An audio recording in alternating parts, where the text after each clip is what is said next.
Aloha. Aloha, everybody. It's my pleasure to welcome all of you to Talk Story with John Waihee. This is our maiden first show, and it's going to be an exciting one. And I am very glad that all of you decided to take President's Day and watch us, or any other day when this is playing. Well, anyway, welcome. And we want you to participate. So, ThinkTech Hawaii. No, ThinkTech HI is our Twitter address. So, pop me a question as we go along. We got an exciting show for you today and a very informative one. Joining me is Mr. Moses Haia. And Moses is the executive director of the Native Hawaiian Legal Corporation. Tell us a little bit about yourself and what do you do there? First of all, thank you for having me on your very first show. Yeah, thank you much. Thank you for deciding to be the guinea pig. Oh, well, I think that we have some interesting things to talk about that affect Right. people in this state significantly. And so, a little about me, that I am an attorney, and I began working for the Native Hawaiian Legal Corporation as a staff attorney in 2001, involved in cases that dealt with Native Hawaiian rights, access rights, traditional and customary practices, including burial rights. You've been in business for a long time. I mean, Native Hawaiian Corporation just didn't pop up yesterday, I would assume. We originally came into being in 1974, so 42 years now. Fantastic. And your job is to take up specific Native Hawaiian issues and see how you can help resolve the situation. So you're lawyers for people that are in these circumstances. Right. And I want to say mahalo for the funding that we get from the Office of Hawaiian Affairs that makes what we do possible. If it wasn't for that money from the Office of Hawaiian Affairs, we'd have a hard time. Well, you can level with me, because one of the interesting things about your association is that you have to go out and raise money. We do. But oftentimes the people that you raise money from, some of the people you may have to, from time to time, remind of their legal responsibilities. You may have to sue them. And I know that's to the extent that you receive anything from the state, they get a little jumpy about that. But that's all part of your mission, right? That's correct, Governor. I think that this state, the nation of the United States is, a nation of laws, and they need to be followed in order for people to have, equal rights and be able to live, free and do, what Right. they believe I mean, it's in. government that usually needs to be checked. So yeah, and the matter that we're going to discuss today, we had to go and file a lawsuit against the state of Hawaii because we believed there were certain constitutional obligations that it wasn't carrying through on, and it was impacting significantly one of its departments, the Department of Hawaiian Home Lands, and as a result, its beneficiaries, Hawaiian Homestead, people of 50% Native Hawaiian blood. Well, let me say, first of all, if you didn't upset a few powers that be, you wouldn't have been doing your job. So congratulations, you're doing your job, been doing it for over 42 years. One of the things you have done, which you just started to mention, is bring this lawsuit. It's called the Nelson lawsuit. And it was first brought in, my understanding was it was first brought in 2007. And it's worked its way all the way up to the point where it is today. Why don't you tell us, why did you bring the lawsuit and what happened in 2007 and, just a little history, a little background. Thank you. So we did file a lawsuit on behalf of a number of beneficiaries of the Hawaiian Homes Commission Act. And to give a little bit of background on the act itself, it was passed in 1921 by the Congress of the United States, Right. and it was a response to the conditions of Native Hawaiians after the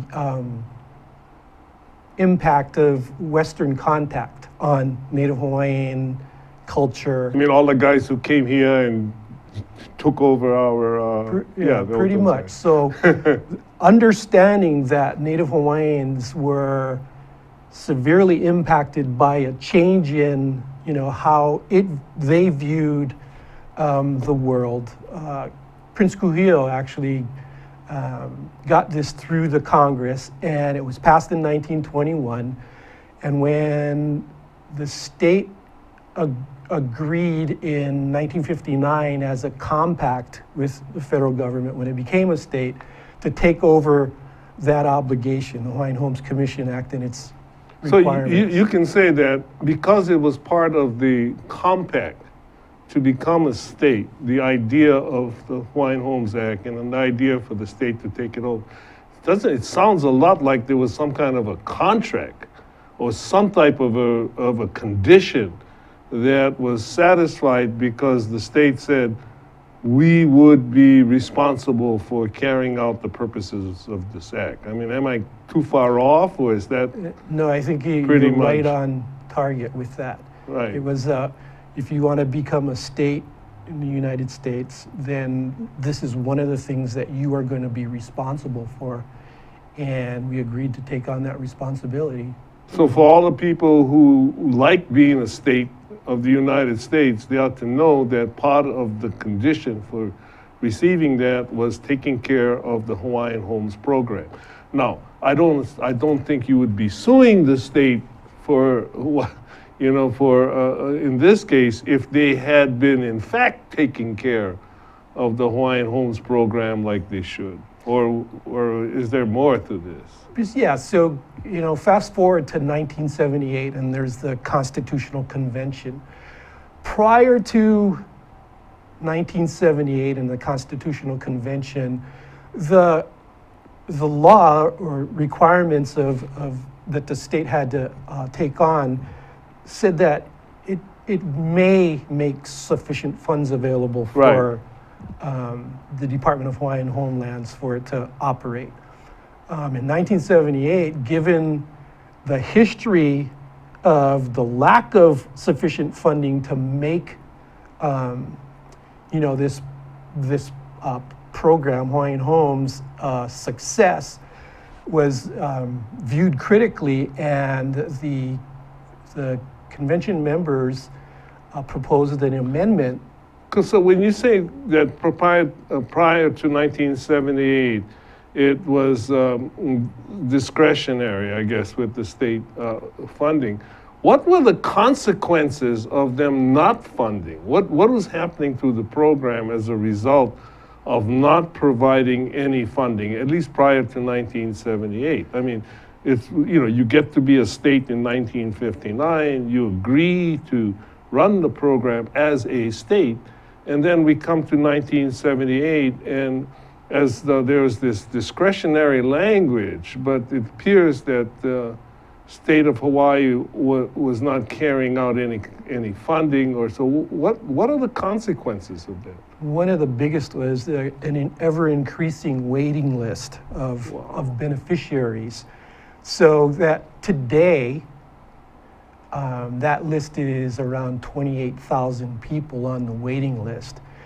And when you look back and you see what should have been done in terms of funding, it really starts to concern me that that list became so large. In my mind, it shouldn't have happened that way. If the Hawaiian Homes were being provided sufficient With the funding for. Right. Okay, so now we have, we come to 1978. What happens in 1978 that brings us to today? So there's a proposed amendment to the Constitution, I think it's Article 12, Section 1, to change the word may to shall, to make it no longer a discretionary matter about how the legislature or the state is obligated to fund the Hawaiian homes. It has to provide sufficient funding. And so that proposal is passed, and all the voters in this state vote on that. And voters are provided with a They know what they're booklet, voting on. right? Yeah. To understand what's happening here, and they all vote And it in passes. favor of the amendment, and so it passes and it becomes law in 1979. Okay, so now it's part of our state constitution. You know what's interesting about that whole discussion is that you start off by saying that there was a provision that allowed for discretionary funding, okay? Now, I don't know of any other department that even has that provision. It's assumed. It's assumed. I mean, it's assumed that if you have a Department of Health will be supported by the state of Hawaii. It's assumed. But nevertheless, there is this provision that says, you may have some funding, you know. So it looks like it at least is saying that you ought to think about it. You ought to do something about it. But none of it was done. Am I correct? You bring up a great point. The first thing is that it was the only department that wasn't being provided with any funding. And in fact, what they had to do is general leases and permits of land that could have been used to take people off the wait list and put them on homesteads, and they had to lease that out to non-beneficiaries to start generating funds to run the program. So what you have is you have 20 plus thousand people on the waiting list that you pointed out. You have thousands of acres of land, over 200,000 of it, I think, if I remember correctly,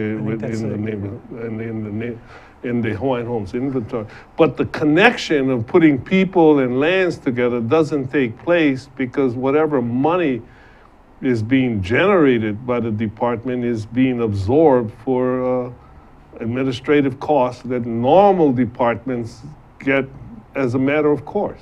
Right, and so that's the backdrop for us bringing this case in 2007. So because in 1978, the Constitution then is changed to say you no longer have any discretion. Right. So we went from being the only department that didn't get any state general funds to the only department where it was mandated to happen. And people got tired of what the situation was, I suppose, and mandated. Right, and what that says to me is before you determine any other budget for any department, you have to consider and make sure that Hawaiian Homes is receiving their amount, which would be sufficient for them to operate first. That their budget has to be, determined first. Well, see, that's really interesting because their budget has to be prioritized, and I make this connection that it was part of the condition of statehood. So this is keeping the contract. We need to take a break, but when we come back, I want to know what happens after it becomes mandatory. Do we finally get funds into this program or not? All right. All right. Aloha, my name is Kaui Lucas. I am the host of Hawaii is My Mainland, here every Friday on ThinkTech Hawaii at 3 p.m.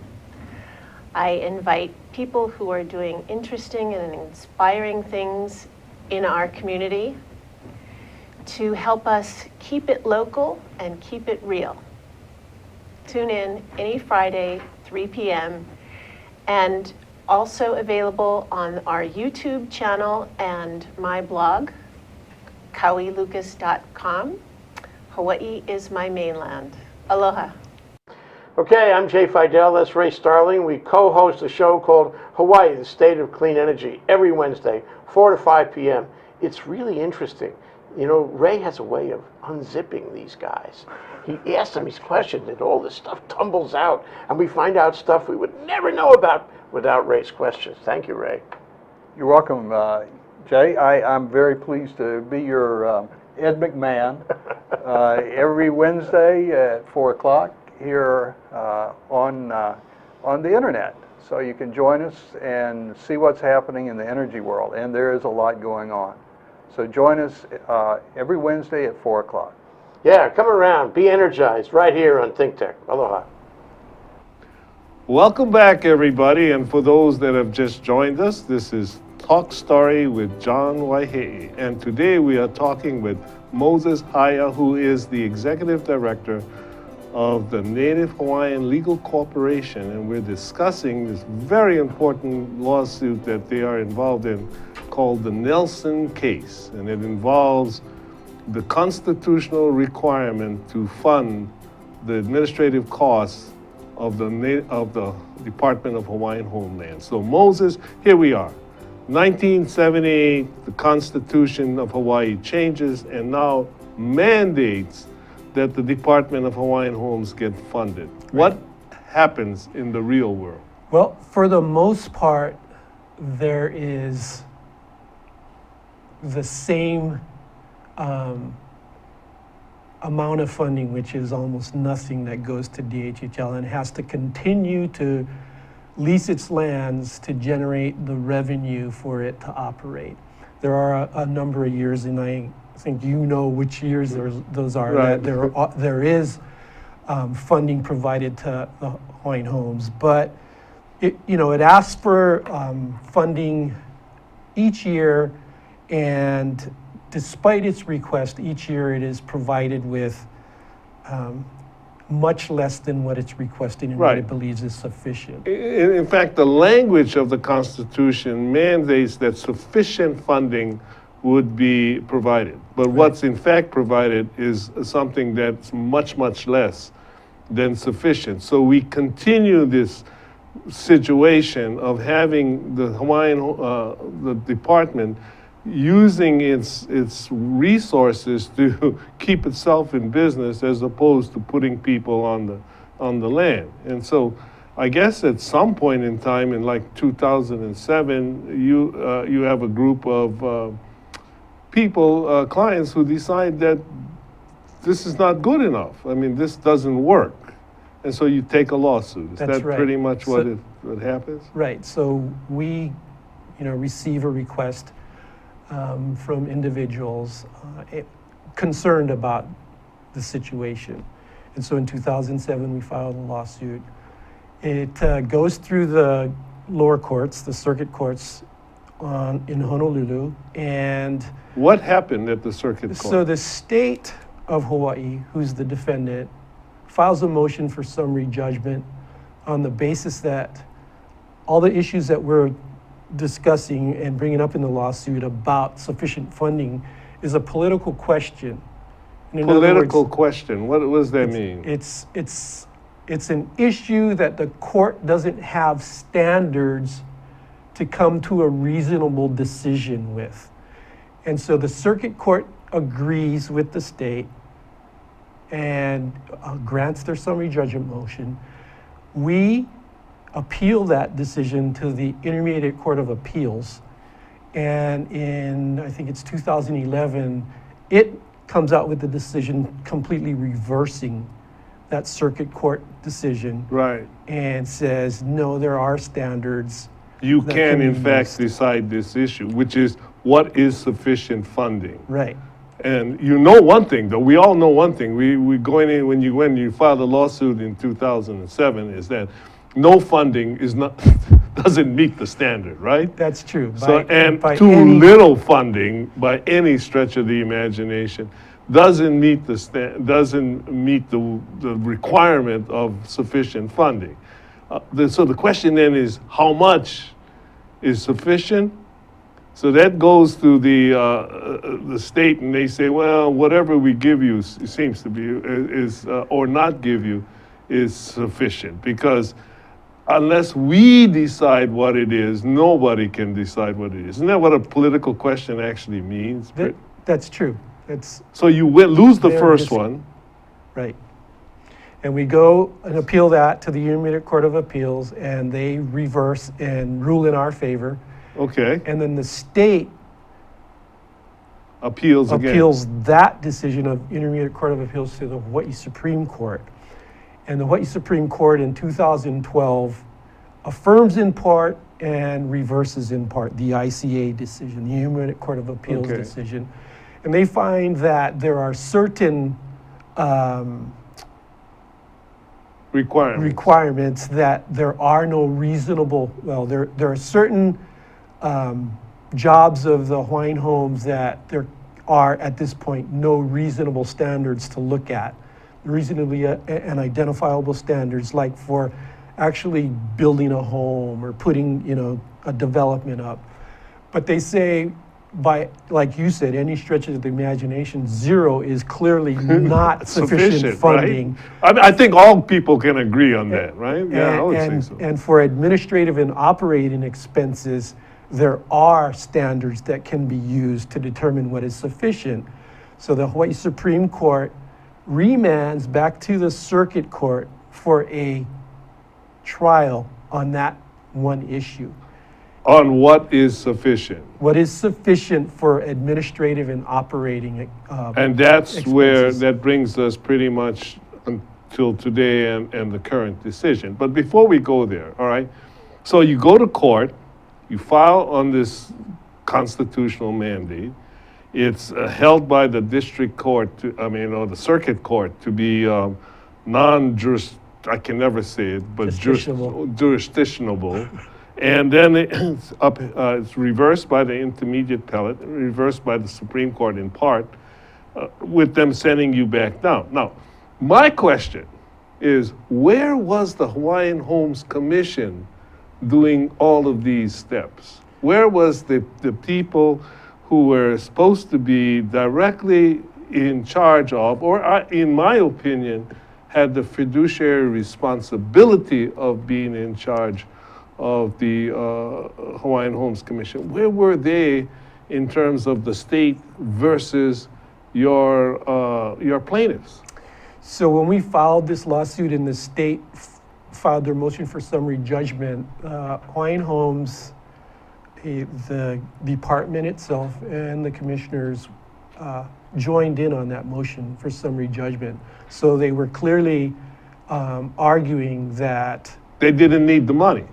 Well, yeah, but really they were arguing that there was no standards to determine what was sufficient funding, and so this is a political question. It can't be ruled on by the court. And it seemed like that you were getting some political stances there as well. Well, I want to make it clear. I mean, when we filed this lawsuit, we put them on that side. We argued that they should have been asking for sufficient funding because that was one of their trust duties. So we were making that claim against the department and the commissioners that they had an obligation as trustees to make the request to the state for sufficient funding. So running this from the beginning to the end, to where we are today, what we're saying is, basically, there was a program passed for Native Hawaiian rehabilitation, and it became a condition of statehood, which put a fiduciary responsibility on the people in charge of that to at least try to make the program successful. It wasn't successful because of the money. That gets mandated by the people of Hawaii to be prepared. Doesn't really happen. You get right down to the short strokes, and initially at least, the people who are supposed to be carrying out this fiduciary duty decide or have no choice in this issue. I think probably, and it may have as much to do with who was representing them, so as it is than anything else. So who was representing the commission during the beginning of this lawsuit? Was it the Attorney General's office, private counsel? Who? I would have to go back and I'm not exactly certain whether they already had, private counsel. When I say they, I mean the Hawaiian Homes Commission. Whether they had private counsel already or whether the Attorney General's office was representing them. But at some point in this lawsuit, Hawaiian Homes and the department were being represented by private attorneys and Oh, not the okay. Attorney General. Well, I have this personal bias that sometimes when the government lawyers represent too many parties, we actually only have one opinion where there ought to be some differences. But one thing we know for sure, today Hawaiian Homes is on the side of getting additional monies. That's correct. So today we know that they are doing whatever they can, at least in this lawsuit, to uphold their fiduciary responsibility. That's right. So that's the good beginning. So what happens now that the case gets sent back down by the Hawaii Supreme Court, which ruled, by the way, as I understand it, that the state of Hawaii had an obligation to provide this money, and they're sending it back down just to see whether or not the issue of how much can be settled. So we go to trial. Right. Two of our staff attorneys are the two attorneys representing the individuals in this lawsuit, and they present evidence to the judge, and the judge ultimately rules that, first of all, the state does not have any discretion when it comes to this constitutional mandate. It's required to provide sufficient funding, Right. and it breaches its constitutional duty when it does not provide sufficient funding. It orders the state to provide at least $28 million for DHHL's administrative and operating costs for the 2015-2016 fiscal year. So this upcoming fiscal year, it says, okay, guys, you breached all the laws all the way through. Right now, though, you need to fund at least $28 million for this program. Right, so after the Hawaii Supreme Court issued its decision, the state started providing, and that was in fiscal year 2013-2014, a little over $9 million in general funds to the department. So they've been trying to do something. But I mean, in yeah, all fairness, right? The department was requesting almost $26 million in that year.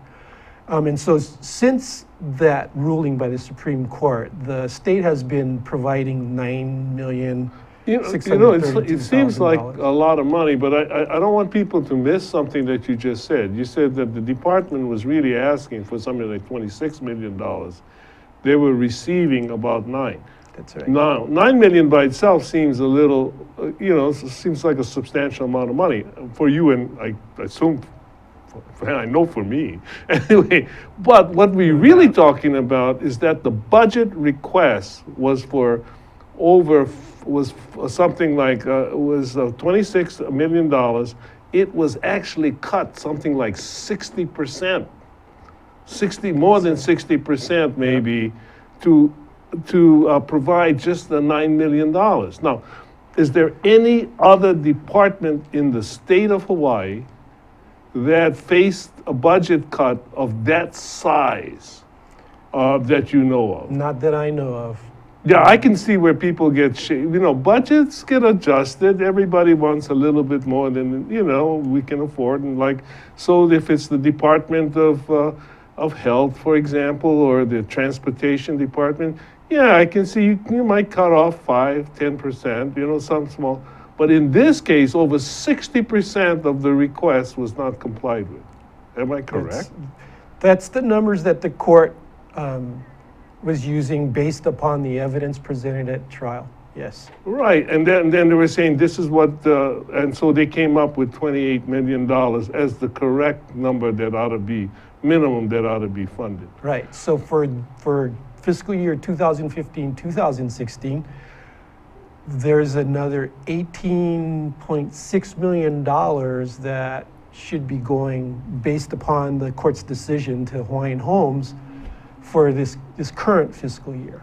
We're going to be right back, and we're going to talk more about the $28 million that is due, the substantial cuts to the Hawaiian Homes budget when they're not being funded, they're being defunded mostly, And we're going to see what the future might hold for this litigation.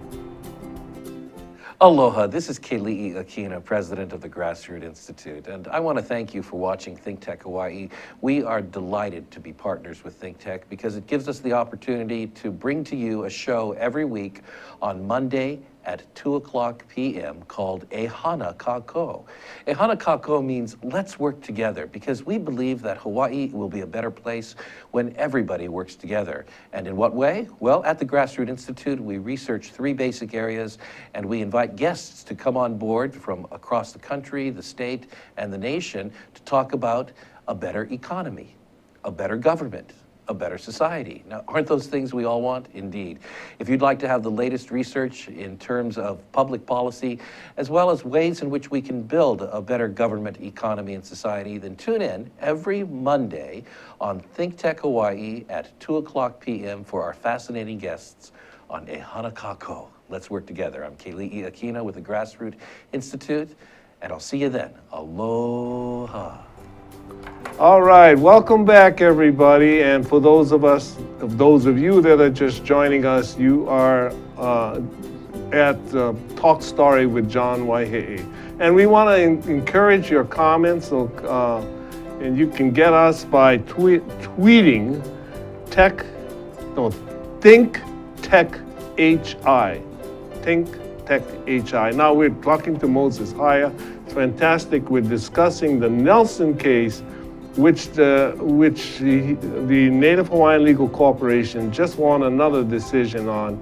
And this decision required that the amount of funds that should be paid, at least for the 2016 fiscal year, to the Department of Hawaiian Home Lands by the state of Hawaii would be around $28 million plus, $29 million.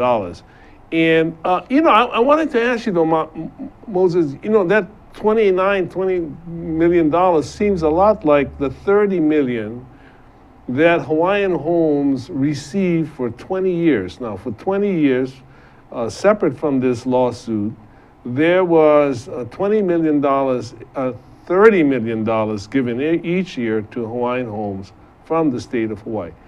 How is that different from what this is all about? So I'm pretty sure it was in 1994. There was a negotiation for past breaches, for using Hawaiian Home Lands improperly. And so there were negotiations, and ultimately those negotiations ended up in an agreement that came up to about $600 million, but that came out to $30 million a year over 20 years. Right, that's the payment. So the Right. key thing is that was for breaches of trust relating to lands that were taken out away from Hawaiian Homes and other kinds of, actually, in maybe even illegal uses that the program was not compensated for. Right. So that was completely a different source of funding for different reasons. With regard to the Nelson case, you are talking about administrative costs, the same kind of funding that every single other department gets. That's correct. And so this is the only department where it's mandated to be provided with this funding, and yet they're the ones that not getting it. Right. So how does that all work? So I'm glad you are saying that this $30 million relates back to breaches of the trust in the past. And, it did not affect the state's constitutional obligation after 1978 to provide additional funds to the Hawaiian Homes for its administrative and operating costs, so that other money, if Hawaiian Homes was being provided with other money for administrative and operating costs, that $30 million could have been used from the settlement, could have been used to get people off the wait list. Instead, what happened? got used up for administrative and operating So, expenses. and because they didn't put any money in there, then this money that was really to go to putting people on land was used for administrative costs as Right. well. Was there a distinction? I mean, was there any place where it said, this is not the same as putting money into administrative costs? Was that ever? The act itself provided for that specific issue. It said that this settlement does not affect in any way the state's constitutional obligation to provide sufficient funding for its administrative and operating costs. It was a part of the agreement. So, it's kind of funny to me because, here we have 3 times when the people of Hawaii speak. During the statehood compact, when they say you've got a fiduciary responsibility to provide for this program. The 78 Constitutional Convention, which is then ratified by the population. You pass a law, Act 14, I think you mentioned, that says specifically that this money is not to affect that mandate. You still got to go to court. The Supreme Court upholds you. You go to the most recent case in the trial court, come up with a number, and I'm assuming you're taking this, the department's taking this to the legislature and saying, wow, how many times do the people of Hawaii have to speak before we finally have justice? And so is that what's going to happen? I mean, is the legislature now preparing and saying, wow, okay, we all did a little wrong. We got our fingers tapped. We're going to go and fund you. Is that where we are? Unfortunately, no. So my understanding is that the legislature, through an attorney it has hired, has joined the state of Hawaii in arguing for reconsideration of this decision, arguing that the court stepped into the legislative branch duties improperly, and the separation of powers argument is, in other words, the Right. judiciary doesn't have the right To set a number. to do the legislature's job. I remember when I had a case once, and it dealt with some similar type of issue like this, where that particular case, the people were asking for, it was a Native American tribe that was asking for federal recognition, and after asking for 25 years, the court came up and it said something like, at a certain point, denial is no longer political, it is a violation of due process. And how many years do you think it'll take for the state of Hawaii to be in violation of its own laws before it becomes a violation of due process for the beneficiaries of that law? Well, in this instance, I believe that separation of powers argument is not even applicable. We have case law precedent that shows that judiciaries have, in similar instances where the legislature was looking at a budget or how much money it will provide for education in a state, and the judiciary came and said, you'll provide the money that is needed and set out numbers for it. So first of all, my argument is that argument of separation of powers should have been made a long time ago, and at the latest at trial. It was never made, and it's only being, brought out now, trotted out now in their motion for consideration. So, I think, I find this so fascinating, and because I think there's so many, depending on how this rolls out, there's so many potential constitutional issues involved. And that might make it more expensive for the state in the long run, if not in terms of dollars, in terms of undermining its own sovereignty in a sense. because it's conditioned on this program being run well. And I know that there are people out there that would love to have a crack at, making the state, the constitutional provision actually required more than just administrative costs. The Hawaiians are actually being kind of strategic in doing this stuff, or the Hawaiian beneficiaries. At which point when this is, at some point, it's going to stop being about numbers and be about justice, Yeah. Just about when does this all come about? Well, justice delayed is justice denied. There's no doubt Right. about that. The Hawaii Supreme Court in 2012 clearly said that this number for administrative and operating expenses is it's justiciable. It can be determined, and that's why it remanded to the trial court to make that determination. So our Hawaii Supreme Court, which would look at whether or not this was a separation of powers issue, has already said. You know what this may be? It may be, there's another way to look at the separation of powers, and this may be the legislature trying to influence the judicial branch. See, that's where it gets a little dangerous Right. about separation of powers. That's right. But I think we ought to talk a little bit, not just about the framework and the legality for this, what this all means, but about the human aspect of this. One of the biggest problems in the state of Hawaii that we're having to deal with, and may have neglected for longer than we should, is the whole issue of homelessness.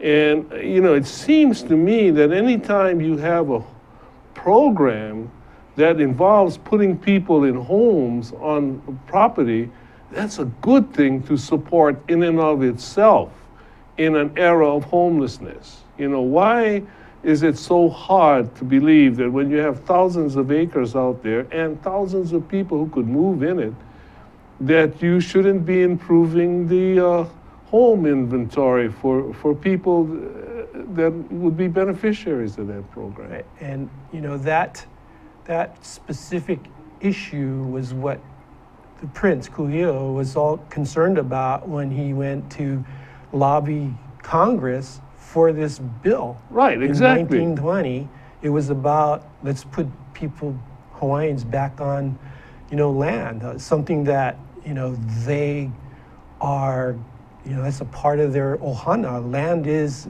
their ancestors. Yeah. Well, we want to thank you so much for being with us today. And, I think that you are probably not only carrying the quest for justice for Native Hawaiians, but also for the entire state of Hawaii. Because it seems to me like it's our obligation to do whatever we can to increase the housing units in the state. So once again, thank you. Ladies and gentlemen, it's been really nice to have you with me on Talk Story with John Waihee. Again, please tweet your comments in to ThinkTech HI. Thank you.